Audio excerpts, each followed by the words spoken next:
Hello, you're listening to another episode of Moral Ambiguity Dragonshard. Last time, we started off with some combat, with Ars and Clash taking on two thieves from the Dark Dagger Gang back at the airship. Ars had casted web at both of the Dark Dagger thieves, effectively slowing their escape. The fight raged on until Clash brought both of them down with some very nasty headshots and testicle shots. Ars tied the both of them up. What? I said, but you repeat yourself. God. I get it. I get it. Ars tied the both of them together, and Clash slung them over his shoulder and carried them to an alley behind the broken rapier. As Groldeer and Loveless appeared on the scene, they learned that the Dark Dagger Gang is a criminal syndicate working in Fairhaven and Sharn. The Fairhaven lair, Fairhaven being the city that you are currently in case you forgot. The Fairhaven lair is in an abandoned cathedral with a silver flame on the other side of town. Their leader, Kreelo, hasn't been seen in several weeks. They also revealed that his office is in a sub-basement along with the supply of Zudoran. Ars then took the thieves to the police station and left them tied up alongside the building, claiming to be your friendly neighborhood Spider-Man or whatever, I believe was the phrasing of that note. In the morning, after speaking with the Broken Rapier's morning and daytime bartender, you all learned that Alistair Academy is a relatively new magical academy that teaches wizardry and apothecarial alchemy. This piqued Loveless's interest, but was told that their library may not be open to non-students. The library at the University of Wynarn was, however. So Loveless, Groldeer, and Clash perused the library for books on vampires, vampirism, hemocraft, and other more taboo subjects, starting in the medical and alchemical section. You checked out several books for 2 weeks and headed back to the Broken Rapier. Meanwhile, Ars finally awoke and went to the police station to discuss the findings of the night previous with Abel, the chief detective. Ars said that he heard that the Dark Dagger Gang is operating out of the west side of town to keep the police off the cathedral, but he did leave Freya there to call for backup if needed. Groldeer and Clash very Scooby-Doo style eavesdropped on the whole conversation outside, peering through the window. When you returned to the Broken Rapier, you let Loveless in on the plan and endeavored to travel to the abandoned Silver Flame Cathedral. And that is where we pick up. You guys are still in the Broken Rapier. When did you plan on going to the cathedral? Yeah, I want to say, I always love listening to the DM's recaps, because I used to think they were about important moments that happened, and then I realized, nah, it's just about whatever bullshit called his fancy in the last episode. I think a lot of it's important. I felt like most of that was important, but okay. Yeah, next episode, no recap. Now you've gone and offended the DM. Oh no, whatever will happen. I just got finished listening to the last episode because for the first time in like 5 years, I prepared. And we did say we were going to just go ahead and go there because if they are already onto us because we put on, and even though we'd like the cover of darkness, if we wait too long, they will have too much of a start. So we gathered up the boys and decided to bounce. I think I did ask if we needed to grab anything, and everyone basically went nah. So we're just heading down there. It sounds plausible, but I haven't listened to the episode myself to verify. So I'm going to trust you. Don't make me regret it. How about everyone else? Loveless, Clash, everybody in agreement? Yeah, I'll follow. Okay. So you set off from the Broken Rapier and head a little deeper into town. You pass by Fairhold, the large sort of fortress in the heart of the town. just surrounded on all sides by guards, and then not too far away from it, about 10-minute walk from that fortress, is the abandoned Cathedral of the Silver Flame. The outside looks pretty well maintained. The gardens are still seem to be tended by whatever groundskeepers may be on the premises. But the cathedral itself definitely does look pretty run down. There are stained glass windows up on the front, like flanking the big wooden door, but they have cracks and like holes in them from errant stones being thrown or what have you. And when you approach, you do find that the door is locked. Well, don't everyone talk all at once. I'm checking to make sure. You're leading this party.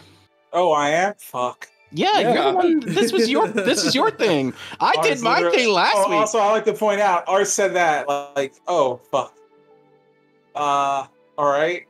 Do I need to see something for Mage's Hand to, like, do it? Or if I know something's there, can I use Mage's Hand? Can I use Mage's Hand to unlock the door from the other side? It's either going to be a lock that I can unlock with, like, just, like, or it's going to be, like, a wood, one of the woodens where you slam the wood down for it. It's one of those two. So would I be able to do that, or no? No, I believe you have to have line of sight. You don't. It doesn't say. Oh. It just has a range of 30 feet. If it goes more than 30 feet away from you, it fucking disappears. Mage Hand is a cantrip. It's a cantrip, so fuck it. I'll try just to see if I can do it. Okay. Use so, Mage Hand. You just gonna float it through one of the holes in the stained glass? Yeah. It's kind of... And like I said, it's like... Looking at the door, can I see, like... You said it's... Can I see where the key goes into the lock? Or is it just a door you can't open?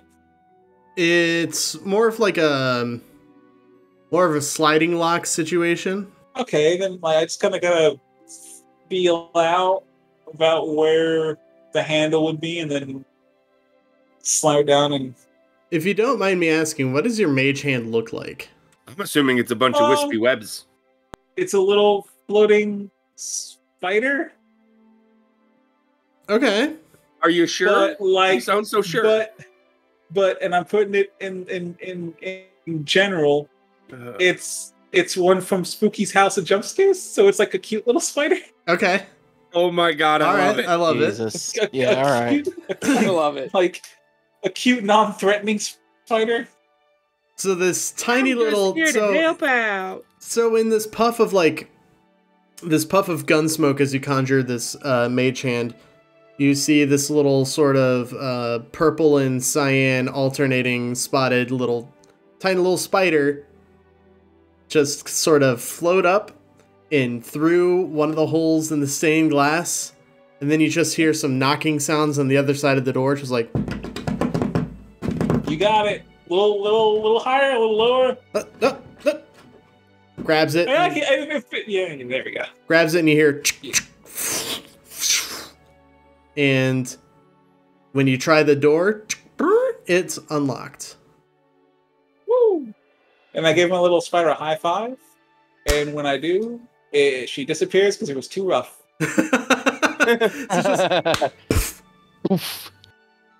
Love it. Well, that wasn't very nice.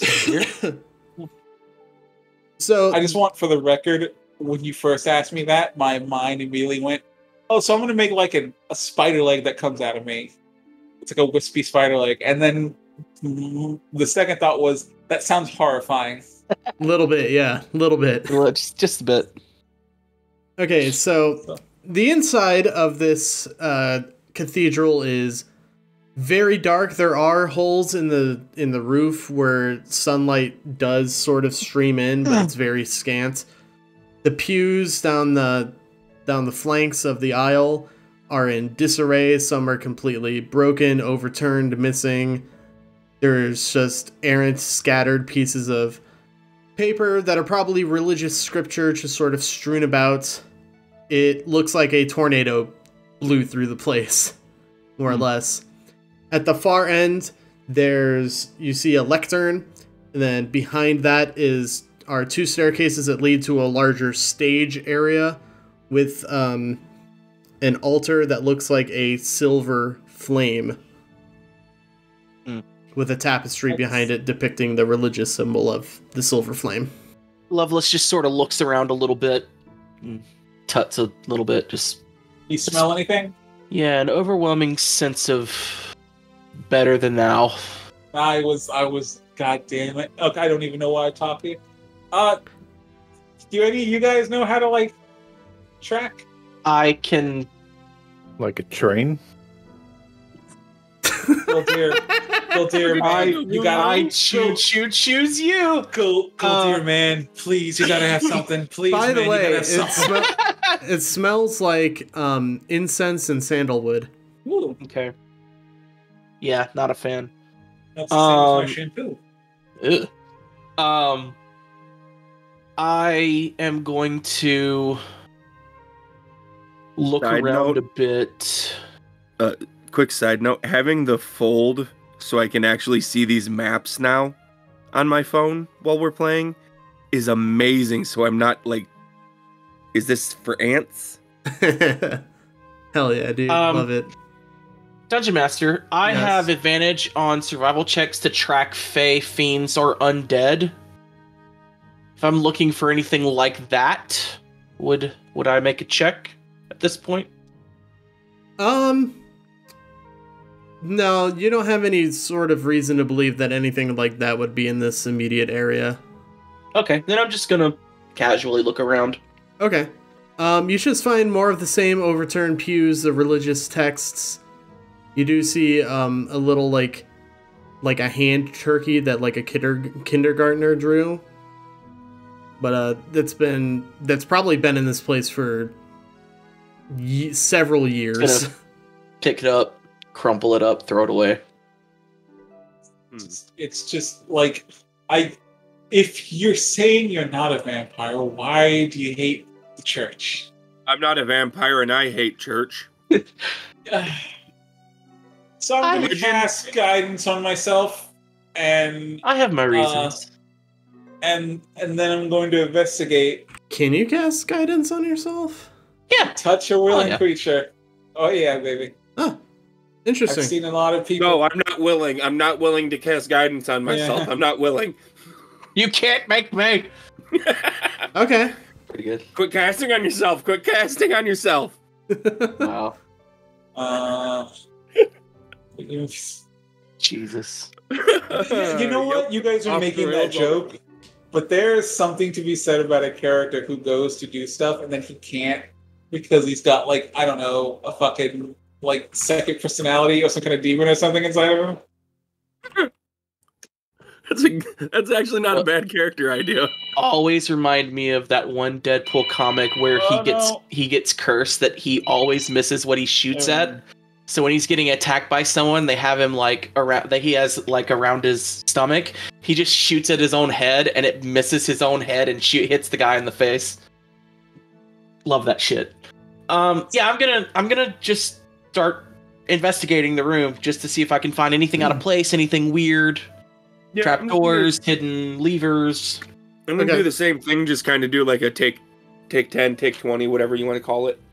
So I rolled 15 for my investigation, and then I used my guidance, and that pushed it to 19. Okay, so that's a 19 for ours. Loveless. I will roll a dice. Oh, what's my bonus? That's a 14 for your lass. All right. 22. 22 for Goldear. Clash, are you getting in on this investigation action? No. Yeah. I'm going to point out that Clash. I'm going to point out that one of my hands folds into the gauntlet and comes back out as a magnifying glass. Got Lord. you. All right. So what are you doing instead, Clash? Are you just sort of looking around, waiting for action, or? I tap a window with my finger and it breaks. So you guys hear just all right. ting, ting, ksh. Turn to look at Clash. So you got Inspector Gadget over here, and then we got Big Buster Man. I don't know. I lost the thread. Fuck it. All right. You could have. They call me Big Buster. I think I just look over at Clash and just kind of nod approvingly. All right, like this guy. Okay. So, Groldir and Ars, you come to the lectern that's at the front of the cathedral, and on it you see this big, thick tome, but upon closer inspection, there isn't any religious text on it. It is open to a page where you see a question. It says, "Your mother is an orc, your father is a dwarf. What are you?" Orc. Clash, do you say that out loud?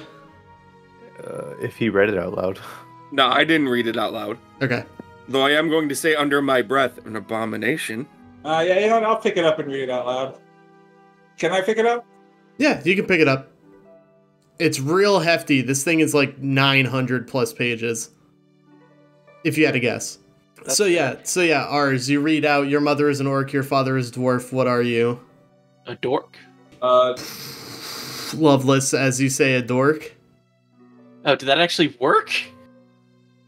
You watch as the altar with the statue of the silver flame behind the lectern just sort of slides open. She sort of pinches the bridge of her nose. I was joking. So a dumb joke is the password? What kind of gang are we dealing with? That was a joke. It wasn't even a very good joke. Ours? Yeah. What? Are you sure this is a mastermind criminal organization?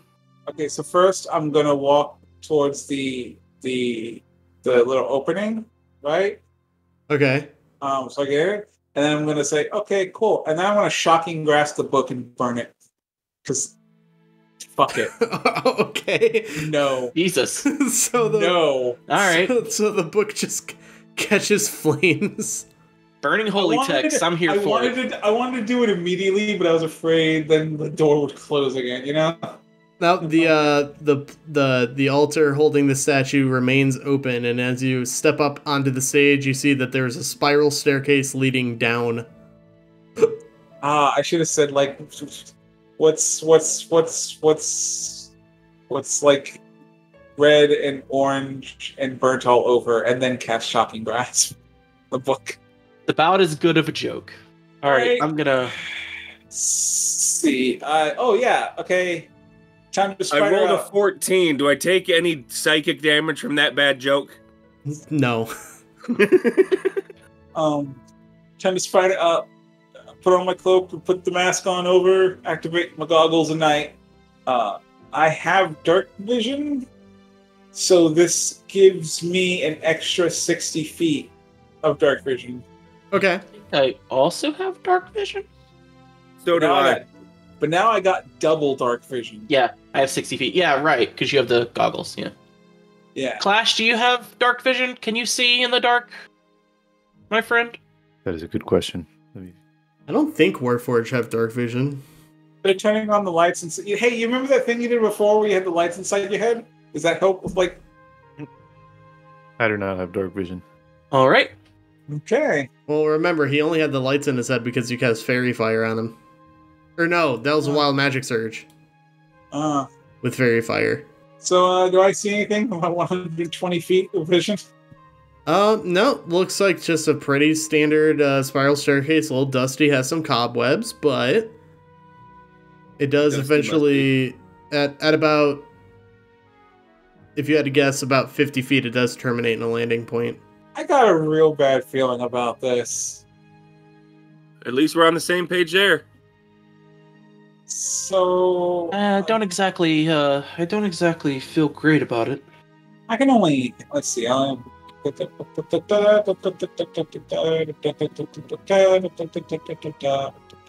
Ars, if you're wondering why I have such a problem with religion and I'm not a vampire, I said I'm not a vampire. I didn't say I haven't been a vampire. Okay, well, that's fucking concerning. I just don't like stuffy religious types. Yeah, I got that one. Oddly, Skuldir, you and Clash, I love you too. Not the hardest books in the library to read, man.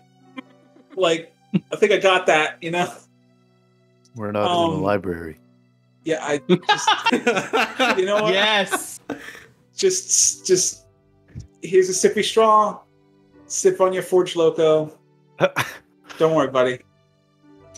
I'm gonna pull out. I'm gonna just swish out a Doctor Strange out my web gauntlet, and I'm gonna real quick make a little mini protector Eldritch Cannon. All right. And just attach it to my armor. Oh, it's like on my pauldron. Do we think that there are people here that this could get dangerous? I'd rather better safe than sorry. Okay. And it emits a positive energy that grants itself and each creature of your choice within 10 feet. So within 10 feet of me. So I got it, and anyone within 10 feet of me gets 1d8 plus my intelligence modifier. Let me see what that's going. It was temporary hit points? Of temporary hit points. Okay. So let me find. Well, then I will do what I'm going to do after you do what you're going to do, then, because that makes way more sense. Woo! That's max, baby. Oh shit! It's 12 hit points total. Hell yeah! So everybody gets 12 temporary hit points. Yeah. All right. I am then immediately going to burn at maximum 6 of those. As I draw my rapier, and then you see me roll up my sleeve, take my glove off, draw my rapier, and then flick the end of it up my wrist, up my hand, and the whole thing immediately freezes over and starts to emit a little bit of frost. And that's going to deal me a d6 in damage. Let's see just how much damage. 4. Okay, I take 4 points of damage, so... Okay, I didn't actually take any actual damage. That just burned through some of those temporary hit points. Thank you for that. You have 2 temporary hit points left? No, I have 8, because you said I got 12, and I only took 4 points of damage. Oh, cool. Cool. Yep, I'm gonna be ready. And oh, you know what? Oh man, being a mage is really cool. You guys know that? Yeah, turns out. Hey, it's fucking great. What are we doing?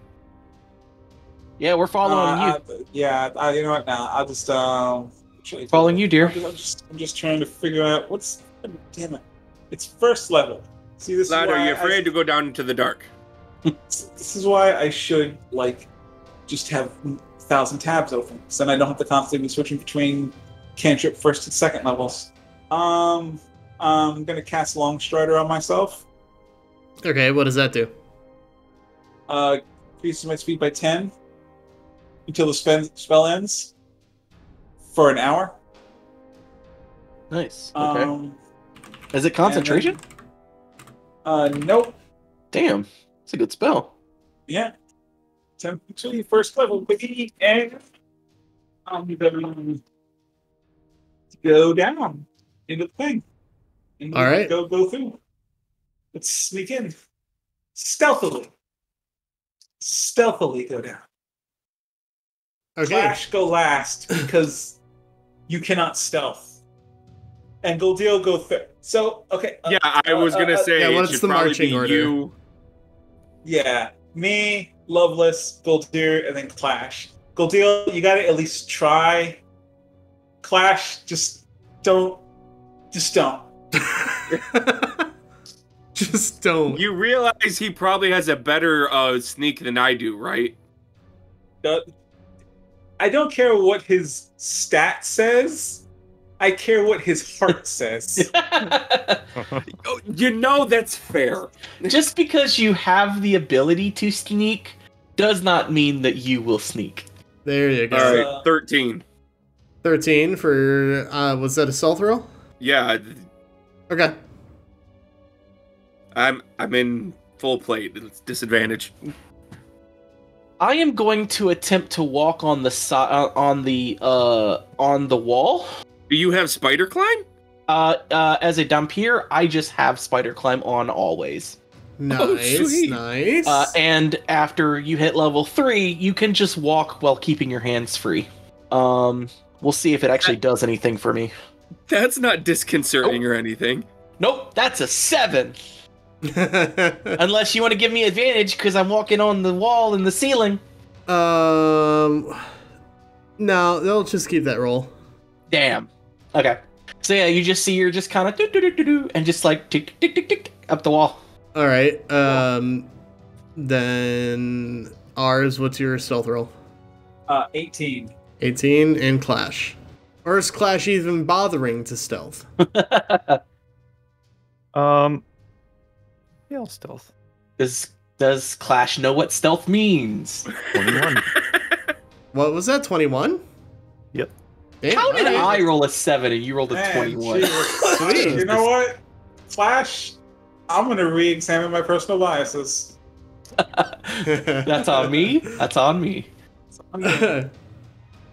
All right, so you reach the bottom of the stairs after about 50 feet. It terminates in a wooden door that looks like it's been kicked in several times. It opens with ease. You just turn the knob and give it even the gentlest of push. You could probably blown this door open. Okay, real quick. I want to meet you guys real quick. I got to use the restroom. I'll be back super quick. Okay. And while we wait for Nick, Do.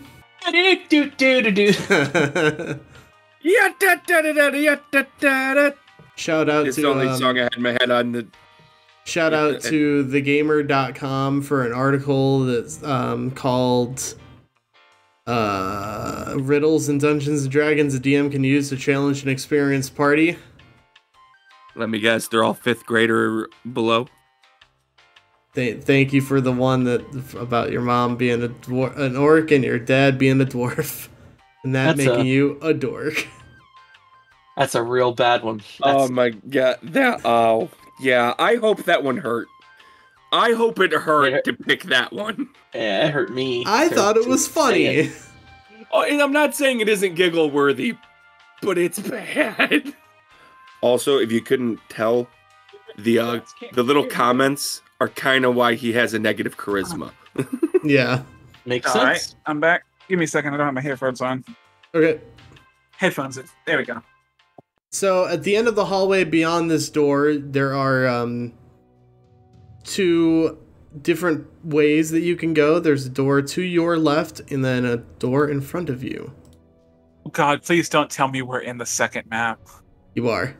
God, I just, know. So where did we come down again?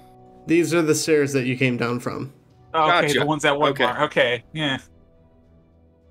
Yeah, yeah. So basically, we've walked down to the 2 doors. Yep. Okay. Okay. It's all just uneven flagstone down here. It smells very musty. It smells like sweaty men. Giggity. Gross. All right, so which room are you choosing? That's a good question. You've given us an orgy of choices. An orgy of choices. Possible episode title? It's a good one. Yeah. I guess I'm just gonna immediately head down to 11. Yeah, I mean, because I'm trying not to metagame it here. Yeah. Yeah. That is an issue with using maps. Anyway, so... You said it smells like musty men. Yes. Can I sniff door and then sniff towards the other door? And is there a difference in the smell? They both smell like damp wood to you. But neither one has a more powerful, musty, sweaty men odor. You do hear more noise coming from beyond the door to the south than the other one, though. Alright. So room 8 sounds quieter? Yes. Is that an actual door that we can see at room 8? Yeah. Okay, I didn't know if it was supposed to be a secret door or something. Nope. Okay. I will give you one hint. There are no secret entries on this map. Good. Okay. I'll look at Groldir, and then I'll put my ear to that door. Can I hear anything coming out of 8 at all? No. Okay. I'll try to open that door. While she's doing that, I'm going to, I guess, perception, I would guess, would be... I should point out I've come down from the ceiling now, since we've turned around this corner. Okay. To see if I can hear what it is. So I can reach the door. No, what it is we're hearing from room 11? Yeah, you can roll a perception for that.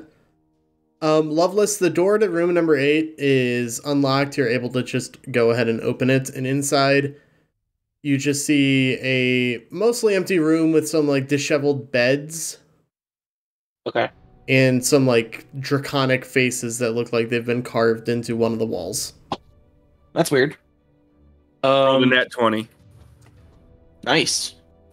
Natural 20, you, the noise is coming from beyond the room, Groldir, but It sounds like people enjoying a game of sorts. You hear some thumping, and then you hear some cheers, hear the faint clanging of tankards. I'm gonna look at I'm gonna check the dragon carvings and see if there's anything to them. Am I missing something? Make a, let's say, religion or history. Okay, I am good at one of those. I am good at religion, so I'll do that. I'm actually good at both of those. I'll do history. God, what is wrong with me tonight? That's an 8. Rolled a 2. It's an 8. These faces don't look familiar to you. I'm gonna come in and give them a look. Strange. 14. 14, they don't look familiar to you either. Gotcha. Alright. I guess we'll head out and... Anything else of note in the room? No. There's a lockbox at the edge of one of the beds, but that's about it.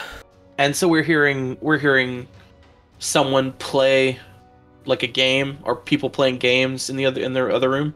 Yep. Or beyond the other room, anyway. Well, it's the only other way to go.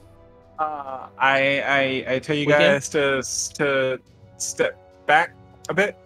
Fuck it, I'm a mage. These spell slots, they're meant to be used. I cast invisibility on myself. See me pull out my gauntlet, and it looks like I spray webbing on myself, but when the webbing hits me, that part of the body disappears, so it's like I'm... Yeah, that's kind of dope. Oh no, the boy's webbed himself. In front of all of us. I can't believe it, in front of all of us. He's done this. Hinky. I turn around with a bowl of salad. As stealthily as I can, open the door enough for me to get in. Can I? What's the rules of shape changing for shape? You can just kind of look like whoever you want. Yeah, I don't think I can change my weight or shit like that. If I'm assuming that if I ever get bigger, I'm still the same. So I'm just a really light big guy. So it's not like. Well, let me see what you're. It's not like I Are you trying to ask, can you squish yourself down to get through the door? No, because that would be insanity. I just want to know, could I make myself thinner to not have to open up the door as much? What's your race? Your doppelganger? Changeling. Changeling, right. Duh, I couldn't think of the word. Let me see what it is. It's probably as per a spell. Let me see what the spell is. Shape changer's action. You can change. No, it's not. It's just you can change your appearance. I can just change. Yeah. You can adjust your height and weight, but not so much that your size changes. You can make yourself appear as a member of another race. So theoretically, as long as you're within like normal, like humanoid capacity, you can make yourself look like whatever the fuck you want. Yeah. So I guess I just like as thin as I can get it, as I can get myself, so that I don't have to open up the door as much. When you make your way into that room, it looks largely empty. The floor is covered with bones of small animals. There are several broken arrows and like arrow tips scattered throughout the room. Give me a perception check. I just look at Groldir. Should we be doing something? No, let the boy play with himself for a little bit. 16. There's some thick webbing in the corners of this room. They're much thicker than like spiders' webs. Can I investigate the webbing? And you would know your webbing. Yeah. Or like, what do I have to look at to the webbing to be like, what's up with this webbing? What would it be? Investigate? Give me nature. 13. Tell me, has ours ever been like in deep forests before? Like how deep? Like jungle, like Amazon? Like dark. Like so deep in the forest that like during the daytime it might as well just be nighttime. He's like, probably Fangorn from Lord of the Rings. Yeah, I think Fangorn. I think he'd studied some of it, but he hasn't been there personally. So any knowledge would be like book learned. Ours strikes me as a city boy. Okay. Yeah. These remind you of webs left behind by creatures known as ettercaps. Oh. Which are these bulbous, sort of human-sized, purpley multi-eyed spider creatures. Yeah.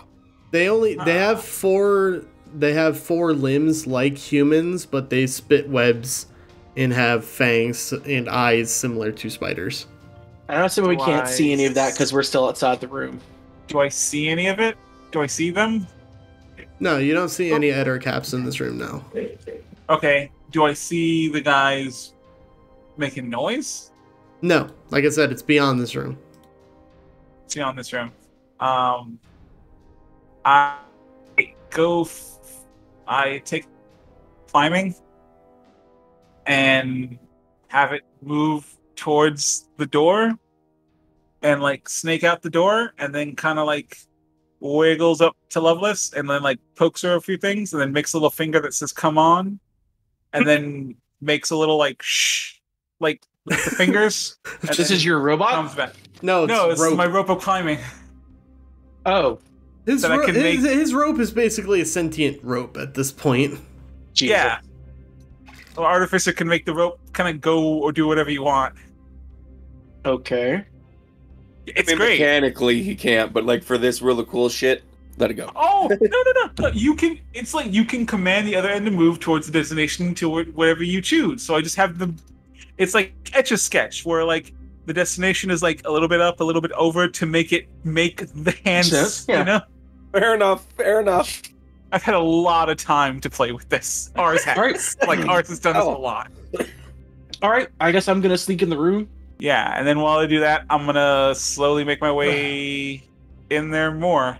And I guess I'm gonna crawl up the ceiling? Are there people in this room? No, there's nobody in this room, no. Oh, I thought there was people in this room. No, they're further down. I'm going further down to see what y'all need to listen when I say beyond this room. I really did not. I totally missed that part. I'm so sorry. I'm walking in. I apologize. Yeah, I'm gonna head in. I'm not climbing on the ceiling yet. Let's all go to the room. So for speed's sake, I'm not gonna make you roleplay walking down this long and wandering hallway. I don't know why the dungeon generator didn't listen to me when I did this. So this is some fucking 3rd edition bullshit. Yeah. So we get the fork. Which way do we want to go? Left or keep going straight? They all go. They both go the same way eventually. Yeah. We don't know that. We don't know that. I'm just gonna. Plus, we could pincer. You know what? So yeah, I'm gonna go up. As you get, I'm gonna lick my finger, hold it up. Do I feel a draft from either direction? Both directions. You could play like for a second, right? From the left. Okay, from the left. Okay, going left. I'm going up to check out 9. Contrarian shit. Well, take someone with you. I'll go with Loveless. See, I was gonna say Clash because me and Clash had already had an adventure, but okay. Okay, no, fair. Good point. Clash, go with Loveless. Okay. With me, strapping lad. I check my body for straps. Eh. God damn it. So, Loveless and Clash, you actually, when you get to that room, the door is locked. So if you want to try to shimmy that open or break it open, you can. I don't actually know if I can do that. You said it's a lock? Yep, locked door. Cool. I'm gonna take out my thieves' tools. What? Excuse me? You heard me. Why do I picture, like, Clash's finger turning into, like, a universal key that he just sticks in the lock? See, I was thinking it's like a can opener that he just shoves into anything that works. Yeah. Fair. I was gonna say it was like a 2-inch long blade that he just shoves into the door. Yeah, he just punches the door. That's his thieves' door. I cast drill. knock. I cast knock and go knock on the door. Thieves' tools. It's just a dexterity check, and since I'm proficient, I add proficiency bonus. Yes. Yep. Neato. 17. 17. All right, you successfully unlock the door. So Loveless, you just watch as Clash is able to just sort of work the lock. Wow, I see you definitely contain multitudes. Of what? Yes. I open the door. Boy. Sweet boy. Just pat his cheek. Good job. And I'll open the door. All right, inside, it looks like a storage room just full of weapons and armor at first glance. You see all sorts of different, like, axes, daggers, swords just hanging on the walls. There's leather plates, splint, all sorts of different armors. Anything standing out to me? Anything interesting? Speaks to her. What speaks to me? What speaks to you? That's a good question. Mammy. That blood red ruby in the corner, but I don't know. There's a bit of clothing. More of like a jacket than like a cloak or anything. That has what looks like a drop of blood with a black open-mouthed screaming like demon skull on top of it.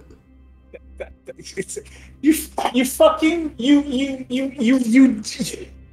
jerk! You're like, what do you see? What do I see? Well, you definitely don't see the jacket with the bitchin' skeleton logo on it at first. No, you see the ones, not the cool ass jacket. Well, that's totally your style, and Steve's in the corner. It's a bit garish, but I could make it work. Pull it up, sort of look at it. You can make a religion check if you would like. Religion. I'm good at that. Does it involve a fey, fiend, or undead? None of those, no. Alright, then I will not roll it with advantage. What is going on tonight? That's a 4, that's 10 total. Okay. Change dice. You actually do know this one. This is the symbol of a sort of idiosyncratic religion called the Blood of Vol. Oh, yeah. Loveless is, that Loveless definitely recognizes the Blood of Vol. Oh, I wouldn't know if you would know that or not. Yeah, Loveless was part of the original Blood of Vol. We had to talk about that. Okay, so yeah, this is a symbol of the Blood of Vol. Like, she was part of the starting party, the founding members of it. I just imagine Lovelace looks at the jacket for a second and she goes, wait a minute. Is this my fucking jacket? Wait, is this Lovelace's jacket? Actually? No, it's not your jacket. I give it another once over, check the tag. I'm pretty sure this is my jacket. You know what? Someone must have stolen it. I thought I lost it at that last party. Does it appear to be magical in any way? Does it have, like, runes on it or anything? No. That's nice. Not quite sure what a Blood of Vol jacket is doing down here, but I say more power to them. I'm gonna take it with me. Bitchin'. Yeah. You want to wear it? I'll hand it over. Can you wear it? Does it speak to me? Does it look punk rock? It's got this cool skull on it. It looks more goth than punk. Well, here's a question. When he puts it on, does his arms bust through the sides? Oh, that's making it one of those cool, like, ripped arm jackets? If Clash, if you were to try to put this on, you would just sort of tear it in multiple places. You'd see you doing the Triple H, the denim jacket over jean or over leather jacket look. I say, no. This is someone else's destiny. Yeah, I kind of like it here. I think I'll leave it here. I'm gonna put it back on the rack where I found it. Let someone else find it. Ours just screams in the distance. That jacket was the clue. So I should have told them that they should be looking for, like, anything that can have fingerprints. I'm just gonna head towards 10. All right, so Ars and Groldir, you guys are at the door outside the other room, and from inside you hear just a loud voice just bellows, just say, "He's doing liar voice! I know that voice, and that's liar voice!" Well then. It's like a spell. I'm gonna sit and listen some more just to see if I can get a sense of what's going on. You just hear, "What do you mean liar voice? When have I ever done liar voice in this game?" He says, "You do it all the time!" Can I tell what is talking? Just sounds like two humans. Okay. Can I do what I did before? Because I'm still invisible. I don't think it's been an hour. It definitely has not been an hour. Can I do what I did before? Just, like, slowly open, ease my way in. Yeah, I'm gonna come around C there and open and try to ease in through the door over by 10. Okay, so I'm gonna need you both to make stealth checks. Oh my god, that's a natural 1. You are just not having a good dice day. It is not my good. It is not my night for dice. That's dirty 20. Dirty 20. Okay. Well, if anything, you're serving as a nice distraction. Yeah. You're able to open the door without anybody noticing, and when you do, you see that the 5 people playing some sort of dice game around a table in the center of the room all just look towards the opposite side of the room where you see a door slowly opening. As soon as I see them, damn it, I turned off all the alarms. You piece of shit. It's still going. No, I turned it off. Oh man. See, I thought I could be cool, but she's messing. They see, right? This isn't like she's gonna be doing anything. They all turned as the door is opening. They're gonna see her, yeah? Yeah. Yeah. I'm gonna as they see me, I'm gonna catch the first one who sees me. I'm gonna catch his eyes, and my eyes contract down to pinpoints. Okay. Like the irises go down to pinpoints, and my jaw kind of opens up a bit, and you see the fangs come out. And I'm gonna cause fear on him. What does that do? Wisdom saving throw, or he is frightened for up to a minute. That's a 14. God, the wisdom save throw is 14. Okay, so you just hear him sort of say, "Now what?" is someone like you doing in a place like this? And then a big, huge, massive web covers all of them. And they're just like, what, oh, God, what is this? This is when Groldir opens the door and goes, "Is that really the best line you got, lad?" Do I have enough time to cast another spell? Or are we just entering combat now? I don't know how. That's what I'm saying. That's what I'm asking. I'm going to say, with the casting of the web, that will be combat time. Okay. Come on, I have a really fun idea. There's like 5 of them, right? Yes. I have a really fun idea if I can get a really good initiative, which that is. All right, don't. I'm gonna call out for initiatives after I go refill my water. Okay. Sponsor Raid Shadow Legends. Yeah, no, that's a good roll. Jesus Christ. All right, so At least it doesn't seem like it's gonna fuck you for combat. I'll be right back. Yeah. We'll see. You guys about to see some Looney Tunes. Yeah. Yeah, unless I don't know. I mean, my initiative bonus is only 2, so I don't know how if someone has if they are able to roll a really good initiative. I mean, you know. I got a 17. I got a 22. That's what I was like. Okay. I got a natural 20 plus 2, so I was like, unless they have a really good. I rolled a 17. We are out of Jack territory. Now, see, here's the fun part. Having read up on some rulings, stuff like Green Flame Blade works with my gauntlets. Yeah, because you consider weapons. Well, there's a thing because since it's technically the armor. What's it called? What? Green Flame Blade. Is Green Flame? It's a magic cantrip. Or fire? It's I think it's just does fire. I will have been using this. Will have used all my spells, but I'll have cantrips after that. I can't do any cool shit like spider climb or shit, but that's fine. And since we're 5th level, it does the D8 fire to the target on hit, and then it jumps to somebody 5 feet away if I want it to. Right. So that would be can only do 1 jump at a time? I believe... Let me read. At 5th level, the melee attack deals an extra 1d8 fire damage to the target on a hit. The fire damage to the second creature increases to 1d8 plus your spellcasting ability modifier. Both damage rolls increase by 1d8 at 11th and at 17th. No, it just does the 1 jump. Well, that was my only leveled spell, so at least there's that. Blood building, looking all that great. Okay, so Loveless, what's your initiative? 17. Ours. 22. Groldir. 17. And Clash. 10. Okay, so we're going to start with ours. There are 5 men around one table. They appear to have been playing some sort of dice game, but now they're covered in your web. So what would you like to do? It's Grease. You cast Grease? Yeah.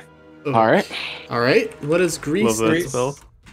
Covers the ground in 10-foot square, centered on a point within range. So I basically want to hit as many people as I can. I assume since they're all around a table, they're all really close to each other. Yep. So, basically just hits them with that. Turns into difficult terrain, which it already is difficult terrain because of the web in the middle. Each creature standing in this area must proceed on a dex saving throw or fail prone. This is shenanigans. Yeah. It's about to get worse. And the web's already there, so each creature has to make a dexterity save, so they basically have to make 2 dex saves each turn. And they're in double. Does that even? I don't know if that does anything because it's 2 versions of difficult terrain. So I don't know if that does anything. But they, at the very least, have to make 2 dex saves. Okay. Double difficult terrain. You dumb idiots. So it's each creature that starts its turn, then the webs has to make a dex save. And each creature that standing in the area of the grease must succeed on a dex save. It is greasy webs.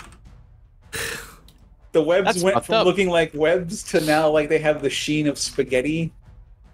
Ew.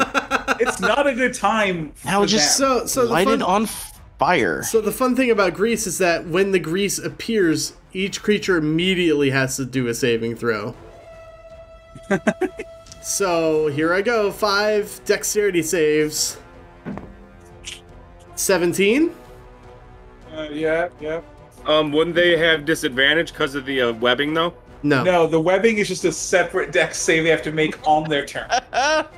Okay, but what I'm saying is, since they're already kind of messed up, like no. No. It would have to the way webbing does, it would have to be after their turn for that to work. Gotcha. Okay, that's what I was wondering. Yeah. So web takes effect on the start of their turns. Gotcha. Where if they fail a dex save, they will be considered restrained. Gotcha. Okay, so the first roll was a 17, the second roll was an 8, 4, 1, 2. So one guy manages to remain standing where everyone else falls prone. Yep. Into the web. Oh my lord. Alright, so is there anything else that you're doing? No, that's all I can do, but you know what? Have fun, dude. Alright. Loveless. What are they going to do? Because they're prone. I guess they have to make a strength check.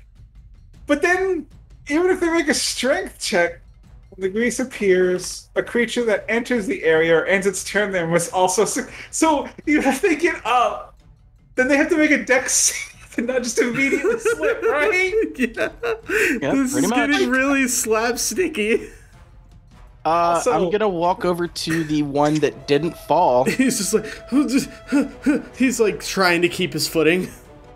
And I'm going to put my frozen rapier directly to his neck. And just very calmly, do you yield? Tell me what you're here for. I look at ours. Or I guess, no, you cast a spell, so you'd be invisible now. Yeah, you would. Invisible. Yep. We here for... Oh, fuck. I mean, I'm looking at my notes. What's the fucker's name? Well, you do know that Kreelo hasn't been seen for several weeks. Yeah. We're looking for Kreelo. Kreelo was his name. That's his name. Kreelo ain't here. But he used to be. Yeah? I'm looking for his stuff. For his stuff? Yeah. Shipments. Docking things. Fuck. I should have thought about this before I came in here. Ours says it out loud. Roldir is gonna step to where they can see him and make it very evident that there's a mote of fire resting in his hand. Boys, I suggest you just tell him anything he wants to know.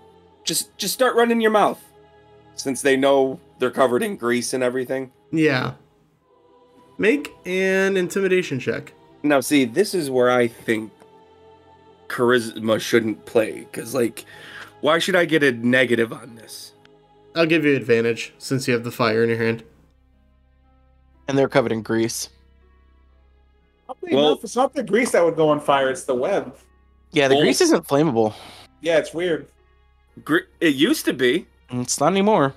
Well, what happened is the web will catch on fire and the grease will make them taste really good. Dirty 20. Ew. Its components of grease are a bit of pork rind and butter. Yeah, that's true. Or butter. Or butter, yeah. No, for ours it is butter. The grease just came out of a pocket of, like, with his gauntlet, and it just shot out, and it is very clearly just a seasoning packet. It's like that, the grease is one, just olive oil. When Iron Man does the energy, like the laser beam in the one movie, and then the little charge, like, breaks off the gauntlet. It's like that, but it's like the stick of butter just clink. Yeah, flies out. I thought it was gonna be. It's like that, but it's balsamic vinegar bottles. That's pretty good. He has to reload the butter into the gauntlet. It's not actually supposed to be an attack. I like to put it on my salads. Anyway, dirty 20. Dirty 20? Okay. He just says, what exactly are you looking for? Like a shipping manifest? Shipping manifest, dates, times, buyers, sellers. I could take you to a second in command. That would be great. No funny business now, lad. Not at all. He sort of just puts his hands up. You got it? You got. He looks around at everyone else on the floor. No weapons. We'll take them to see Aggle. And they all, several of them just look up. You see, like, some of them have bloody noses from falling face first onto the concrete. Just, no weapons. We just need you. Your friends can stay here. And then I turn to Clash and go, so, if I were to say to you the words non-lethally, how would you feel about that, Clash? Well, I don't like it, but I can manage. Okay, you know what? It's life is doubting. Life is all about compromise.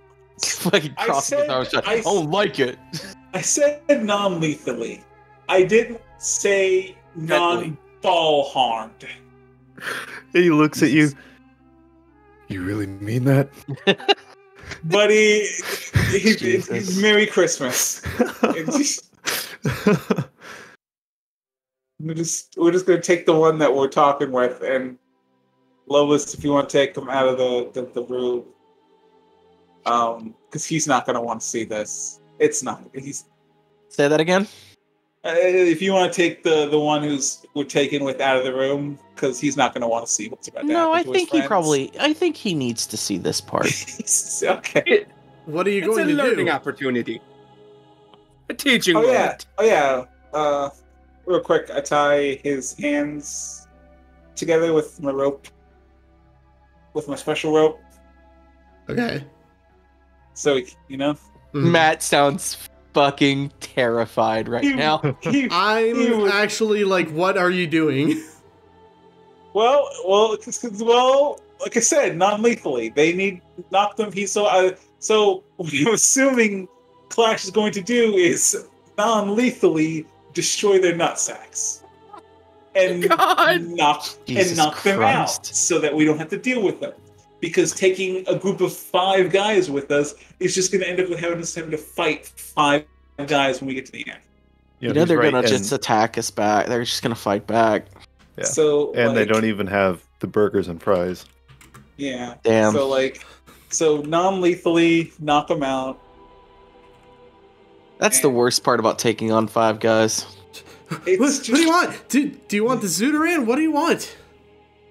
It's just dead space, right? That's what I'm assuming. That's what I'm seeing, right? Dead space? Clash just like dead space stomping it, right? Oh, stomping their... Jesus. Or do you take your time with each one? I mean, this is... You know what? Let's see if there's a chance for you to roleplay a little bit, man. Oh, no. How we going? I'm so happy I kept my mouth shut, because when we got to this point, I was about to say, go, us. We didn't murder Hobo this one. We're not But I'm glad I kept my mouth shut. Non-lethally.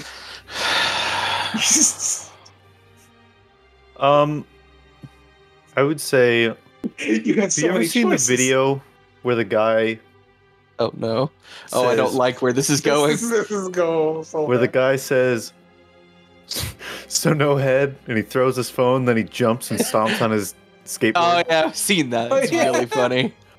It's kind of like that, but with a 400-pound Warforged. Oh, Jesus Christ. Oh, I'm rocking in my chair myself. Yeah, that'll put him to sleep. So yeah, for lack of... They're not dead, they're just unconscious. They're not having a good time. System shock. Now, Matt, when you were planning this encounter, did you expect this part? Did you think everything you thought and dreamed up would be crushed before you? I wasn't expecting more cock and ball torture, no. You didn't expect cock and ball torture? I expected it. I didn't expect it to this extent.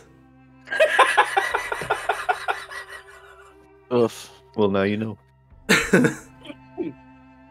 And I'm assuming Clash takes out his little book and adds the tally. Oh yeah, for each one. So you got 4 more on the ball tag count. Okay. Ugh. What do you call that? A grand slam, right? So what's the plan after that? Now you will. I have him tied up with the rope. I also put my hand on a piece of armored piece of him. He just says, give a little. Who the fuck are you? Oh, your worst goddamn nightmare, lad. The police. No. No. Yeah. No. No, you're a cop, son. I'm not a cop. Yeah. And I lean into him. It's exactly what all of us cops say. Then, all right, lean on. So let me just clear this initiative board. Wow. Since that was a waste. We got to marker 2 on the initiative. Good job, us. I told you it was gonna be some Looney Tunes shit. Like I said, I was gonna say, hey, we didn't get super sociopathic or murder hobo on this one, but then we did. But then I just want to say though. No, there's the episode title. But then we did. That's another good one, yeah, actually. I did not think Grease and Web would work that well together.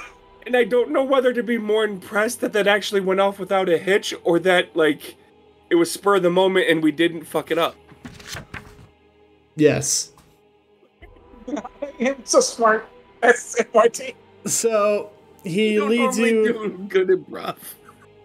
So, he leads you down a sort of long and winding hallway that, terminates in a staircase that leads downwards into a sub-basement. Did we go... Don't even worry about the map. South or north? Okay, I was going to say towards 12 or towards 13. It doesn't matter, we're bypassing everything because this actually worked. Oh yeah, we have a guide. I didn't think about that. Yeah, you have a guide.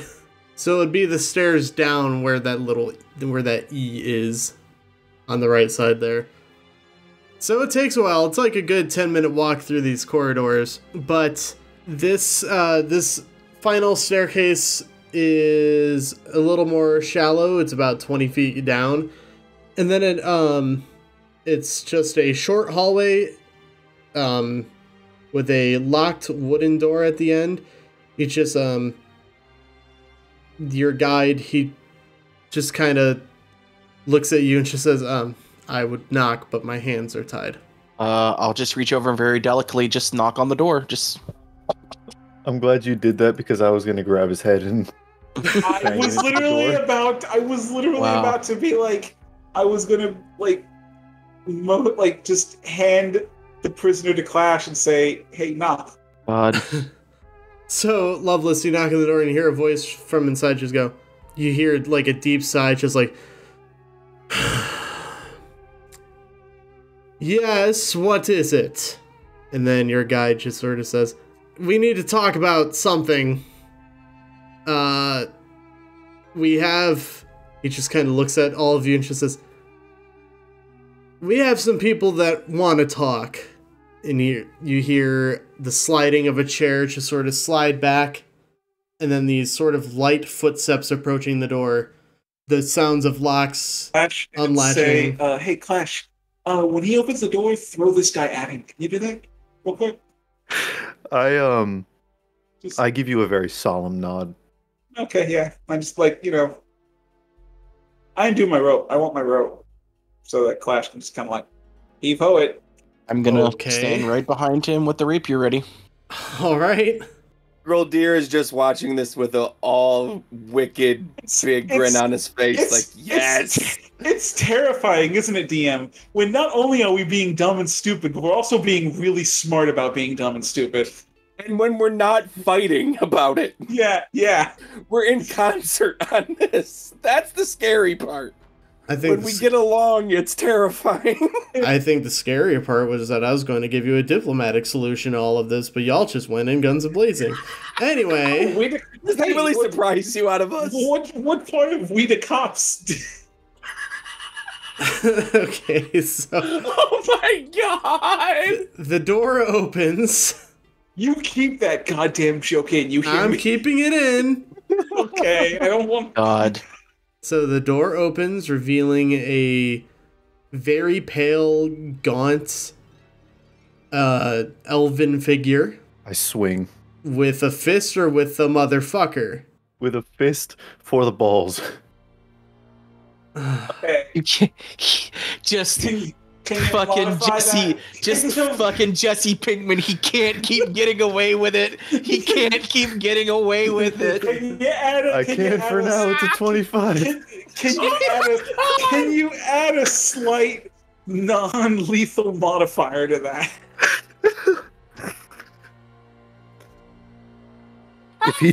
If he dies from the nut shot, he dies. God damn it. If you die in the game, you die in real life. He can't keep getting away with it. So, you take a swing, it connects, and the form disappears. And you see that this elven figure is still sitting behind the desk, just sort of watching this. Clever. Okay, now throw him. Now throw him. Now throw him. And then Yeah, he just sort of furrows his brows and he says, "Your first instinct is to aim for the balls." He's fucked up like that. It's not a bad instinct. I shove the guy inside and He just sort of stumbles forward and like motion smacks everyone. his head on the desk. Just poof. I'm assuming he's now like that, like Sid when he's from Toy Story when he's sleeping Yeah. on the floor, just Mhm. knocked out, ass in the air, just. Yep. the elven Girl figure Deer- just sort of looks. Grildir is going to walk in. I'm Looks at assuming there's There's ample space. This is like an office room, like an executive right. So I'm assuming office there's room. chairs in front of the desk. Yeah. Grildir is going to stroll in, strut in even with his cape billowing, sit down on a chair, and then use the knocked out guy's ass as a footrest. Okay. He just says, the elven figure sort of looks down at the guy on the ground, looks up at you, Girl Deer, and just says, "Well, this was a bit of theatrics that I certainly wasn't expecting." Yeah, but I'm not the one you talk to. Then who am I talking I motion to? the rest of them in. I just took the opportunity. I come in and just sort of lean against the lean to the side of the door, a little bored looking, watching. Not me. This is not my mission. I'm the help. Yeah. Duly noted. So which one of you four am I talking to then? I look at ours. Quick glance around the room. What do I see? You see two chairs in front of this sort of executive's desk. You see just a stack of papers. Behind the desk is behind the man is a huge bookshelf just full of all sorts of books. It's, it's like an executive's office, except, kind of damp smelling. There's probably some like mildew and mold growing somewhere. Well, number one, you should probably clean up around here. It's awfully dreadful. Your criticism has been noted. No less. It's got kind of a down homey sewery charm. I live to criticize. So given that one, and he just sort of looks pointedly at Clash, has a violent proclivity, and also shoved Grant forward to the point of, well, being a footrest now. Give him a nice little heel to the ass. Just sort of, This one right here? yes, that's Grant. Nice to know my footrest's name. To whom do I have the pleasure of speaking? And you see, he doesn't look mad or anything. He just kind of looks slightly annoyed. So,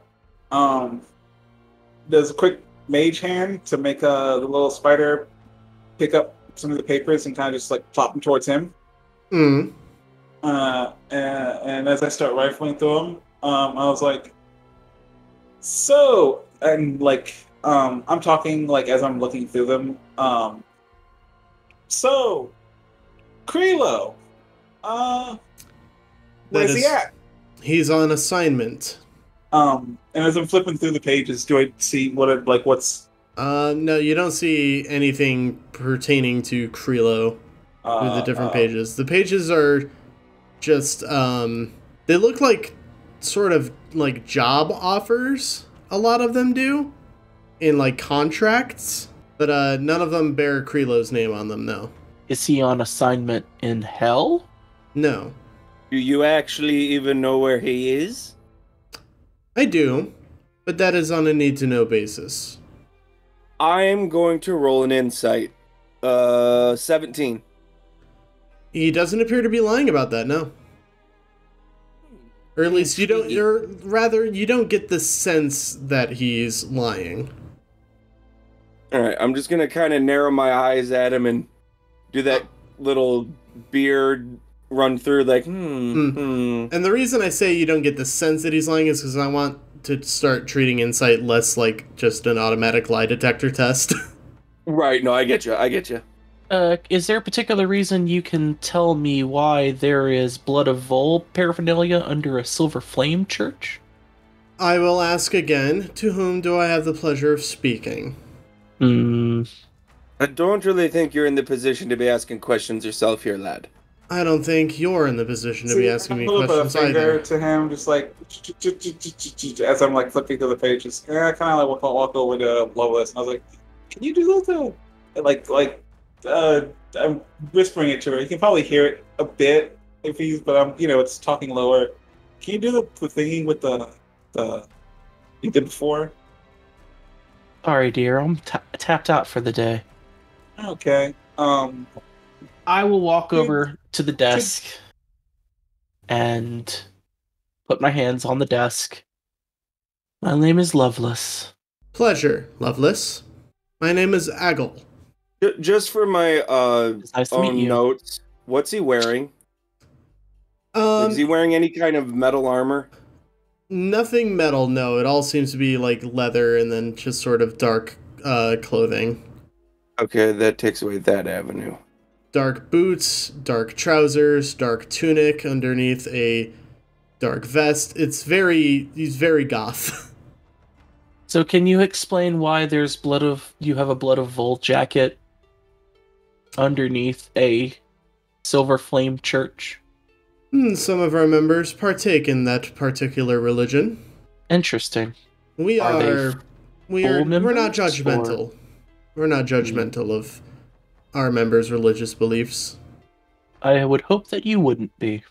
And she's just gonna step back. That's all I had to ask. Now, what is the purpose that brings you all the way down here? Is this about the Zutaran? Alright, so, okay. So here's how it's gonna go down. And I put the papers away. You got about, I'd say, a solid 20, 30 minutes before the police department raids this place. And hopefully they got, the guys back there are not getting out of this anytime soon. So, here's the deal. We need Kreelo, and you are right now, as it might be, he's the only person who can get us to it. So, you're going to come with us, take us to Kreelo, or get in touch with him however you want. And in exchange, you'll get out of here before the police bust this place down like a hammer. You see that he is completely unmoved by the threat of the police showing up. That tracks, yeah. Also, and then I go and touch, I'm assuming there's, you said there was, books and stuff on the wall and stuff? Mm-hmm. Yeah. Oh, also, this place is going to burn down. And I cast Shocking Hand and just kind of, and start setting everything on fire. And set, the bookshelf on fire. I immediately, you see, Loveless immediately, flinch when you do that. So, I get the whole, stoic, oh, man, but yeah, I'm going to be honest. You're not going to have, time to really, weigh the options. So we're going to need to answer, real soon. I don't know why you're making this more difficult than it needs to be, but fine. just sort of stands up. He's at the academy. The new academy? Alistair, yes. Well, that was easy. See, Alistair Academy has something that we want. More so for status and to keep the law off our doorstep. And we're not sure why the Academy are in possession of this particular item that we want. No need to be cagey. What's the item? Have you heard of the Caltrix? DM, have I heard of the Caltrix? Have we? None of you have. None of you have. Okay, alright. Okay. I'm gonna Can't go say with as I no. have. Why don't you enlighten us? It is a Sybaris Dragonshard that the Underground claims to contain the soul of a dragon. Real quick, I sent a telepathic message to Freya to have her jot down that where we're at, that we found their base. We found a base to the police chief. Okay. Just putting that out there. She'll make a note. We're not sure why the Academy has this item, but we want it in our possession to make sure we don't get snuffed out. Well, if the young man's threat proves right, you might not have to worry about that. Let's say, what is it? You said again, a dragon? The Caltrix is a Sybaris Dragonshard. Sybaris is the middle land, right? Or is it the land of the sky? I forget. Sybaris is the rarest of all of the dragon shards. Oh. So, Sybaris dragon shards basically fall to the planet from the Ring of Sybaris, which is a ring of crystals that encircle the entire planet. Right. They're not usually found on Corvair. They're incredibly rare on Corvair. And because of that, they are extremely valuable. What do they do? Do they just like the power source, or they? Dragon shards are most popularly used as power sources for magical machinery, such as crafting different items and stuff, and any sort of like items that require dragon marks for attunement. Larger dragon shards of any kind can also be used to power eldritch machinery and creating like artifacts and legendary weapons. Basically, hella valuable, hella rare, extremely magical. Is the Caltrix just what it's called? Yeah, that's just what they're calling this one. Okay. So I assume when he said Sybaris Dragon Shard, probably all ours and Goldir just immediately perked up. Mm-hmm. Being artificers. Yeah. Like Goldir's gears are turning in his head like what he could do with that. I think Loveless is just thinking about selling it for supplies, basically. It's like maybe it might lead to finding a way to do what needs to be done. Now, if you require an escort to the Academy, I'd be more than happy to escort you, but can you please douse the flame? Oh, I can't. Can you, one of you guys? I have absorb elements. Could I technically use that? No. Then no, I don't. Egol is just sort of going to reach below his desk for a giant, or not a giant, but a rather large, like, jug of water, and then just sort of splashes it on the bookshelf. He just says, some of those are going to be ruined, but I can live with that, and so can Kreelo. I'll buy him new ones. Well, let's go. I was going to say, don't everyone talk at once. Time to go. Here we go. Fucking, What? What, Nick? What? Fucking. Okay, so he's elf, right? Yep. Hey, what languages do you know, Loveless? What languages do I know? Yeah. Do you know Draconic? No, I common, Dwarvish, and Elvish. I say, in Dwarvish, what does Kreelo look like? And you're saying that in Dwarvish? Yeah. Why?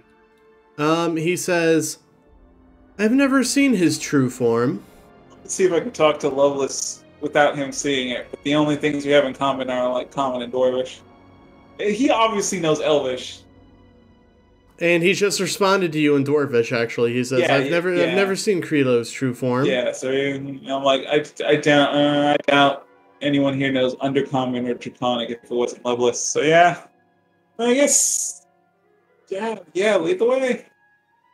And like, I'll try to get close to Loveless and whisper, like, as he's, starts leading us out. All right. He leads you. Do you think we need him? Because I'm like 50-50.